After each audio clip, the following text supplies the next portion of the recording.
Pada umumnya orang Indonesia hanya mengenal Soekarno, Soeharto, B.J. Habibie, Abdurrahman Wahid, Megawati Soekarno Putri, Susilo Bambang Yudhoyono, dan Joko Widodo. Padahal masih ada lagi dua presiden Indonesia yang jarang sekali disebut, yaitu Syafruddin Prawiranegara dan Mr. Asad. Syafruddin Prawiranegara lahir di Banten pada 28 Februari tahun 1911. Beliau adalah pejuang pada masa kemerdekaan Republik Indonesia yang juga pernah menjabat sebagai Presiden Pemerintahan Darurat Republik Indonesia atau PDRI. Ketika saat itu pemerintahan Republik Indonesia di Yogyakarta jatuh ke tangan Belanda saat agresi militer Belanda II pada tanggal 19 Desember 1948. Di masa kecilnya, akrab dengan panggilan Kuding. Dalam tubuh Syafruddin mengalir darah campuran Banten dan Minang. Buyutnya Sultan Alam Intan masih keturunan Raja Pagaruyung di Sumatera Barat yang dibuang ke Banten karena terlibat Perang Paderi.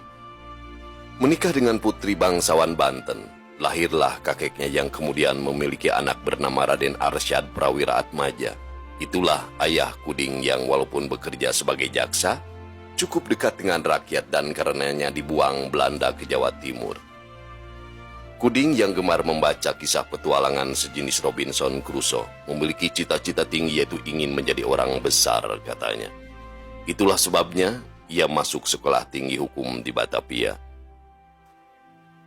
Soekarno-Hatta menguasakan kepada Mr. Syafruddin Prawiranegara Menteri Kemakmuran RI untuk membentuk pemerintahan darurat di Sumatera. Ketika Belanda melakukan agresi militernya yang kedua di Indonesia pada tanggal 19 Desember 1949. Soekarno-Hatta sempat mengirimkan telegram yang berbunyi, "Kami, Presiden Republik Indonesia, memberitakan bahwa pada hari Minggu tanggal 19 Desember 1948 jam 6 pagi, Belanda telah mulai serangannya atas ibu kota Yogyakarta. Jika dalam keadaan pemerintahan tidak dapat menjalankan kewajibannya, kami menguasakan kepada Mr. Syafruddin Prawiranegara, Menteri Kemakmuran RI untuk membentuk pemerintahan darurat di Sumatera." Telegram tersebut tidak sampai ke Bukit Tinggi dikarenakan sulitnya sistem komunikasi pada saat itu. Namun ternyata pada saat bersamaan ketika mendengar berita bahwa tentara Belanda telah menduduki ibu kota Yogyakarta dan menangkap sebagian besar pemimpin pemerintahan Republik Indonesia, tanggal 19 Desember 1948, ia mengusulkan pembentukan suatu pemerintahan darurat.